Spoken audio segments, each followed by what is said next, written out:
Hello, and welcome to today's discussion on complex designs in experimental psychology. Generally, when we're talking about complex design, we're talking about a design with more than one independent variable. In this particular lecture, I'm going to limit our discussion to two independent variables, just for simplistic sake. Once we get into three independent variables, interaction effects become very difficult to interpret, and so we're going to limit this discussion to two independent variables.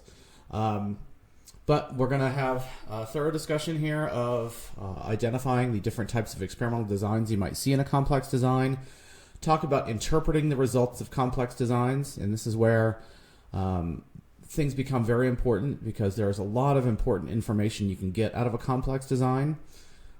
Briefly talk about why this is such a powerful way to conduct a study, and then finally I'm going to take you through some examples of some classic interaction effects and step you all the way through the results from an SPSS output of a 2x2 within subjects design or repeated measures design. So, off we go. How do you identify an experimental design? Well, as I said, complex designs involve more than one independent variable. And you can have as many independent variables as you might like. Anything past 3 and your life's going to get really complicated. 3 is even difficult enough. Once we start getting into 4 and 5-way interactions, interpretation becomes really difficult. And then you have multiple interaction effects, and it's quite difficult. It's doable, and you can do that. But I would say general rule of thumb is 3 is about as far as you want to go. So these are what we call factorial designs. Each level of each independent variable is generally matched with all levels of every independent variable, and we call each independent variable a factor. There are some rare instances where you don't have a completely factorial design for some reason. So for example, you might have a control condition in which participants are getting no treatment at all, and then you have two independent variables in groups where people are getting treatments. So you might have, let's say, a group that gets no treatment in a smoking trial. They're just told to cold turkey. And then you're going to cross Chantix or varenicline, which is a drug for treating smoking withdrawal or nicotine withdrawal. And you're going to cross that with two different types of behavioral therapy. So, for example, you might cross it with cognitive behavioral therapy and supportive group therapy. So now you have that as your factorial design, but then you have this sort of fifth control group that's getting nothing. And so that's when it's not factorial, but that's pretty rare. Generally what you would do in that case is you would have a group that gets placebo and no therapy at all, a group that gets the drug and no therapy at all, so you would kind of cross everything together. But I've seen it happen. So just be forewarned, they're not all factorial. So these can be fully within subjects. Some of the example we're going to talk about at the end from my course, my cognitive psychology course, in the encoding specificity principle is fully within subjects. That is, the independent variable occurs throughout an encoding study list, and then also a second independent variable occurs throughout the test list. And so we'll talk about that kind of within subject design. You can have between subjects design, fully between subjects design. And in the previous lecture on between subjects design, I talk about studies involving different types of therapy and where you might end up with a between subjects design. So for example, in the example I was just discussing, I've seen studies where you cross the drug Chantix with cognitive behavioral therapy. So you have 4 groups, one group that gets placebo and no therapy, one group that gets placebo and cognitive behavioral therapy, another group gets Chantix but no therapy, and the 4th group then would get Chantix and cognitive behavioral therapy, which in that particular study, that 4th group that gets both actually does the best. So that would be a fully between subjects design. In a mixed design, we might have a combination of between and within designs. And so this is when we have one independent variable is a within participants design or repeated measures design, and another is a between subjects design. So a couple notes before we move on. In this fully within subjects factorial design, you would do what's called a 2x2, depending on how many levels of your independent variable you have, a repeated measures analysis of variance. And so When I talk about a 2 by 2 design, that means the first independent variable has 2 levels, and the second independent variable has 2 levels. In a 2 by 3 design, you would have an independent variable with 2 levels and a second independent variable with 3 levels. In a 2 by 2 by 2 design, you have 3 different independent variables, each with 2 levels. It gets complicated, I know. Now, we'll stick with that 2 by 2 design because that's what we're going to talk about the most. So in the encoding specificity example, that will be repeated measures, analysis of variance. In between subjects design, everything's just between subjects. In a mixed design, you would then state in your research report in this case, we're going to talk about aging and time of day. With aging set as between subjects factor and time of day as a repeated measures factor or within subjects factor. So let's take a look at these aging and time of day studies. And there's lots of these.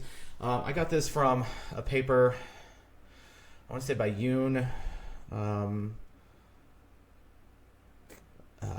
Hasher, and I can't remember the third author. It doesn't really matter. But they've done some really terrific studies on aging and time of day. So here we have younger adults and older adults. That's our between subjects factor. These folks have been tested both in the morning and the afternoon. And we would, of course, counterbalance for the order of morning and afternoon. So they would be brought in. Half of these participants would do their first trial in the afternoon and their second in the morning. The other half would do the morning and then the following afternoon or another afternoon. So make sure you counterbalance for that order effect. Now, so what we can see is younger adults are performing best in the afternoon, and older adults are performing worse in the afternoon. So everybody's performing about the same in the morning, with older adults just a smidge higher. But certainly we're getting a significant time of day effect that's being driven entirely by the older adults.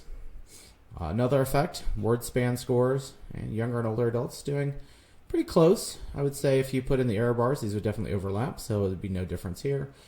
Then the older adults tank in the afternoon and the younger adults get better in the afternoon. And this is, again, a very consistent finding. So this is a mixed design with age and between subjects factor and time of day within subjects factor.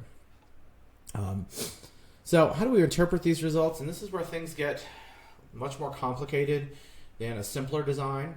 We'll start with the main effect. So each independent variable is going to provide us with a main effect. So the results from one independent variable will tell us if that independent variable had an effect on its own.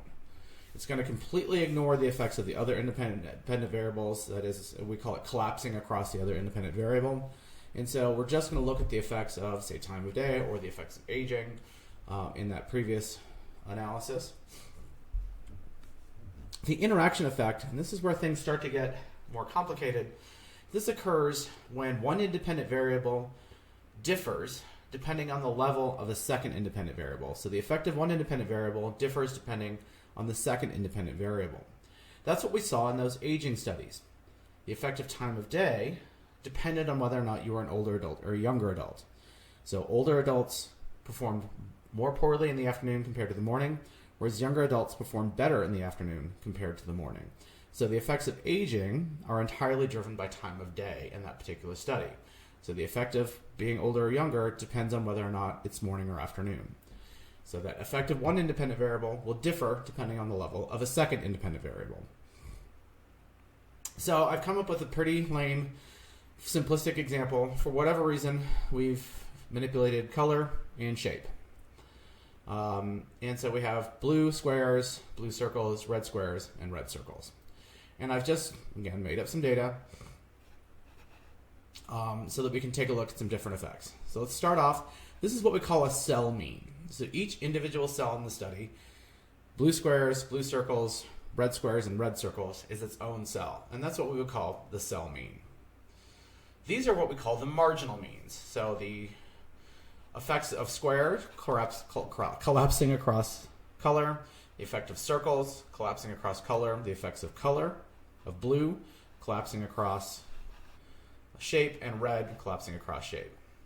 Then finally we have the grand mean, and the grand mean will become important when you do the actual statistics. We're not diving that far deeply into these effects, but these are important things to remember. The marginal means, the cell means, and the grand mean.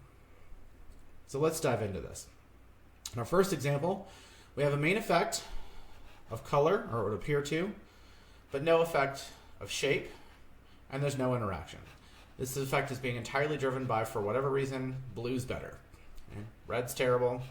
Squares and circles don't seem to have any effect, right? So we can see performance is 50% regardless of square or circle. But blue is outperforming red, and it doesn't depend on if it's a square or a circle.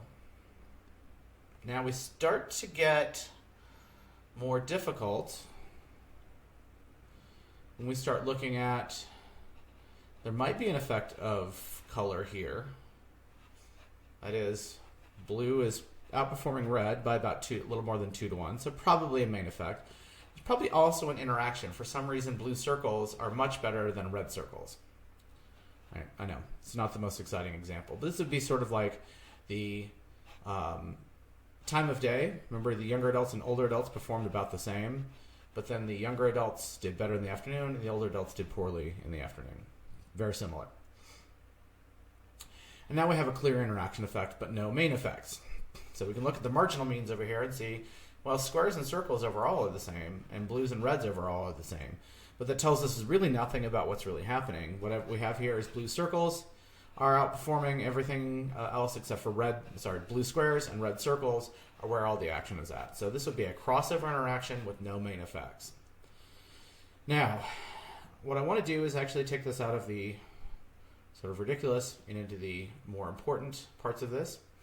First of all, if we have floor or ceiling effects, and we talked about these in previous lectures, floor effects occur when performance is very poor. Ceiling effects are when they're very high or near the ceiling. We can't really interpret interaction effects because everything's so close to the bottom or top, we don't really have enough range to interpret an interaction. And finally, remember, in natural groups designs, we can see these kind of interaction effects between groups and things like time of day. We see interactions oftentimes with gender and memory, etc. So before we dive into looking at some examples of complex designs and some interactions, there's a lot of power in complex design. So if we have no interaction, but we have a main effect, we know that that main effect can generalize across some conditions.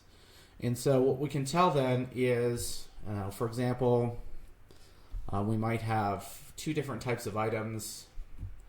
Let's say we have common words and uncommon words, or what we call high frequency words and low frequency words. And then we combine that with another independent variable like full attention versus divided attention. We might find that full versus divided attention affects equally across 2 different types of items. I don't think it does, but that's just an example how we might generalize across conditions.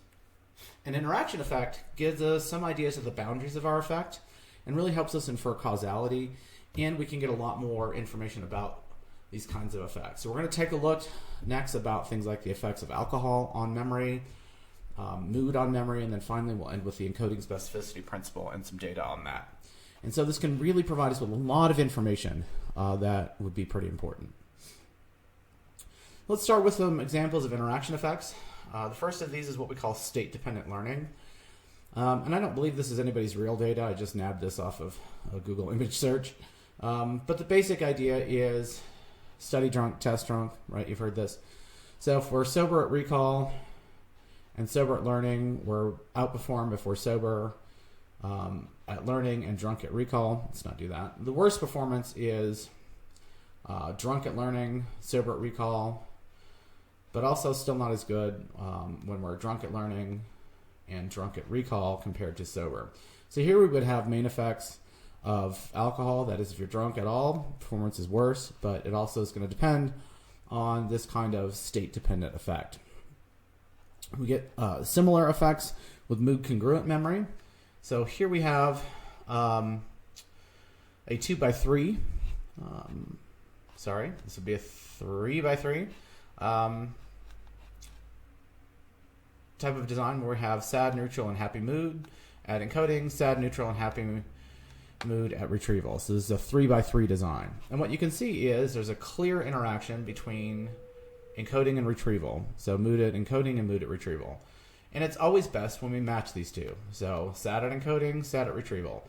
Neutral at encoding, neutral at retrieval. Positive or happy at encoding, positive retrieval. So these are item valence. So these are negative items. You're more likely to remember them when you're sad. Neutral items you're more likely to remember when you're in a neutral mood, and positive items you're more likely to remember when you're in a positive mood. Let me get all that down correctly. So this is what we call mood congruent memory.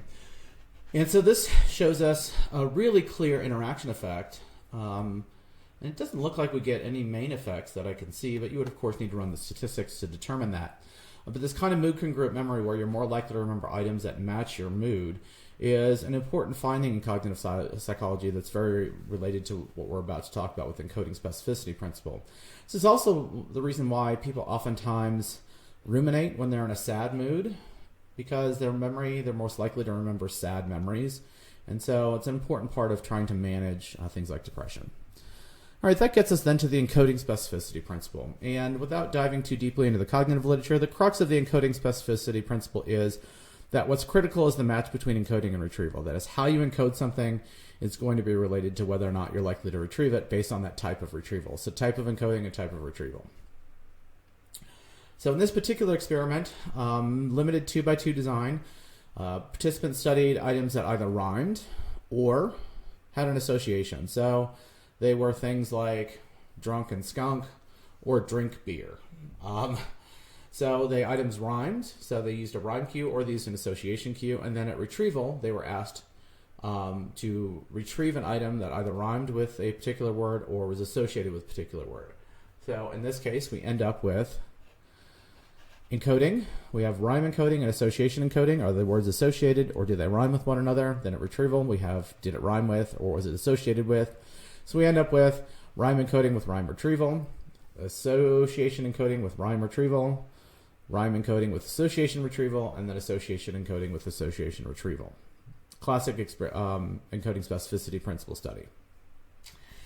So this data comes from a summer course I taught a number of years ago. This is a demonstration that was put together by Ed Deloche and myself and some other of his students for a cognitive psychology lab. And so thanks to him. So what you can see is performance is best when we have associate encoding and associate retrieval, followed by rhyme encoding and rhyme retrieval. Back it up. And then when we have a mismatch between encoding and retrieval, performance is pretty poor, particularly for rhyme encoding. It's a smidge better for associate encoding. And you can see not a lot of subjects, but we actually get pretty significant results with this particular design because it's a very powerful design, and also because we're doing it repeated measures. So here's what it looks like. We'll graph that out. Where you can see where there's a match between encoding and retrieval.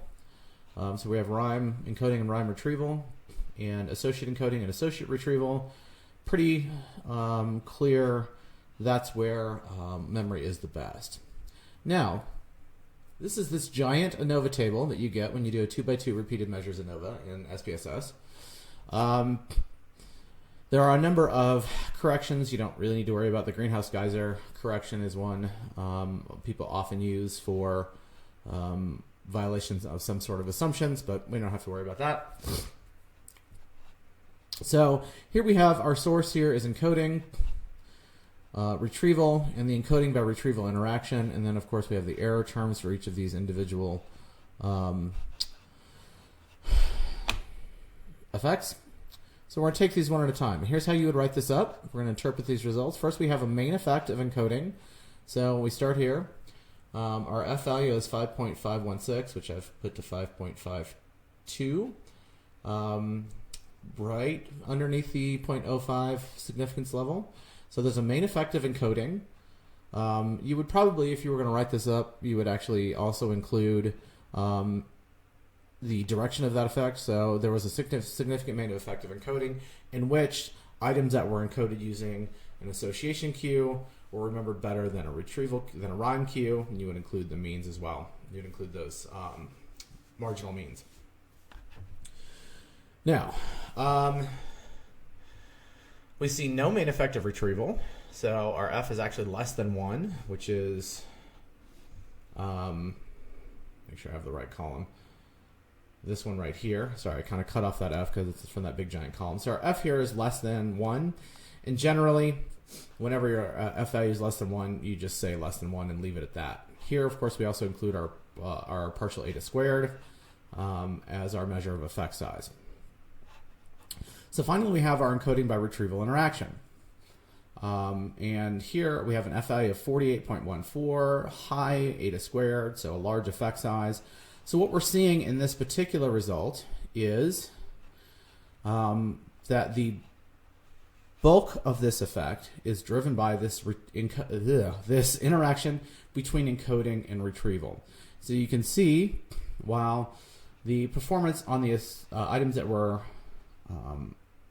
encoded based on an association queue, performance was better than based on a rhyme queue. It's not really giving you a lot of information. Really, the bulk of this effect is being driven by this association condition, and then the rhyme condition. So the best explanation for this is the match between encoding and retrieval is what's really driving that effect.